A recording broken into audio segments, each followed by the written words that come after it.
की कमी नहीं है।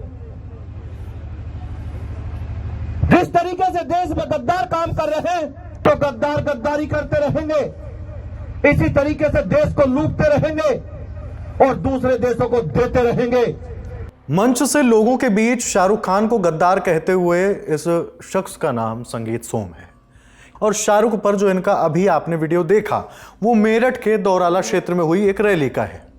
संगीत सोम के मुताबिक शाहरुख ने बांग्लादेशी क्रिकेटर को कोलकाता नाइट राइडर्स के लिए खरीदकर गद्दारी की है, राष्ट्र विरोधी गतिविधियों को बढ़ावा दिया है।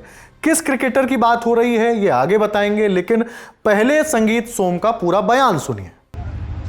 देश में भी गद्दारों की कमी नहीं है। जिस तरीके से देश में गद्दार काम कर रहे हैं उनकी भी ध्यान रखने की जरूरत है। मैं साफ साफ कहता हूं, इसीलिए लोग कहते हैं कि कड़वा कहता है, लेकिन साफ बात तो कहनी पड़ेगी ना।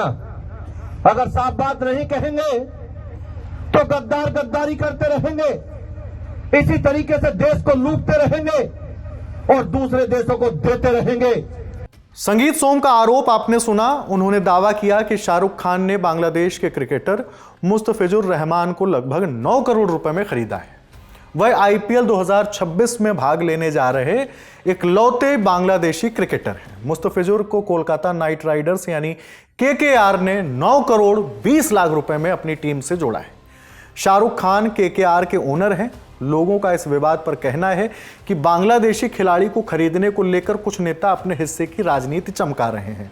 ऐसे में संगीत सोम भी खुद निशाने पर आ गए हैं।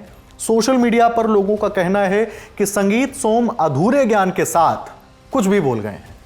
लोगों का तर्क है कि जब आईपीएल का आयोजन बीसीसीआई कराता है, भारत सरकार की इजाजत से ये मैच होते हैं, केंद्र की सरकार में तो खुद बीजेपी और उसके सहयोगी दल हैं, तो क्या संगीत सोम खुद अपनी ही सरकार को सवालों के घेरे में ले रहे हैं?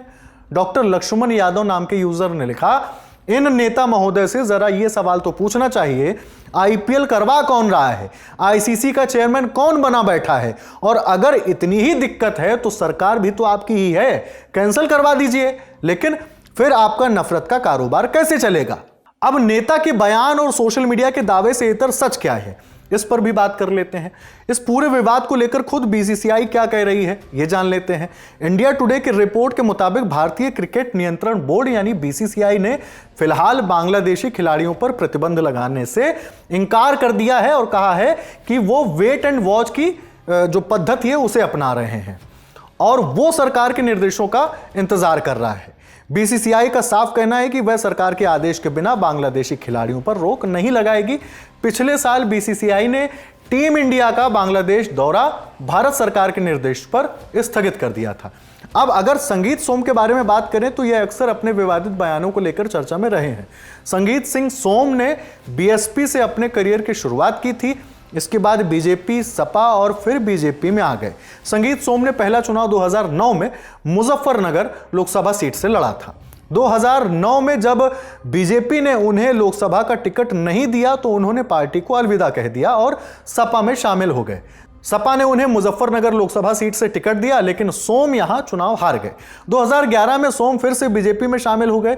2012 में सरधना विधानसभा सीट से विधायक बनते हैं। संगीत सोम 2017 में बीजेपी से दूसरी बार सरधना सीट से विधायक बने। 2013 में मुजफ्फरनगर दंगों से उनका नाम जुड़ा, उन्हें आरोपी बनाया गया था। बाकी शाहरुख खान पर उनकी टिप्पणी को लेकर आप अपनी बात कमेंट बॉक्स में जरूर रखिए। यह खबर आपके लिए लिखी है हमारी साथी सुप्रिया ने। मैं हूं हिमांशु, नमस्ते। यहाँ कबूतर एक पंख से उड़ता है और दूसरे से अपनी इज्जत बचाता है।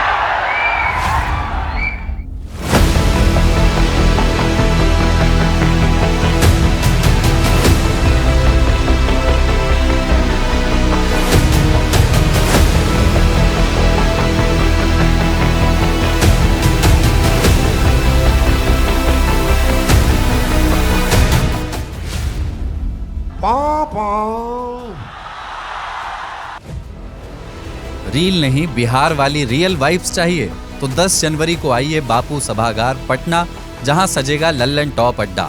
thelallanTop.com खोलो, बैनर पर क्लिक करो और तुरंत करो रजिस्टर और पहुंच जाओ पटना के सबसे जबरदस्त अड्डे में।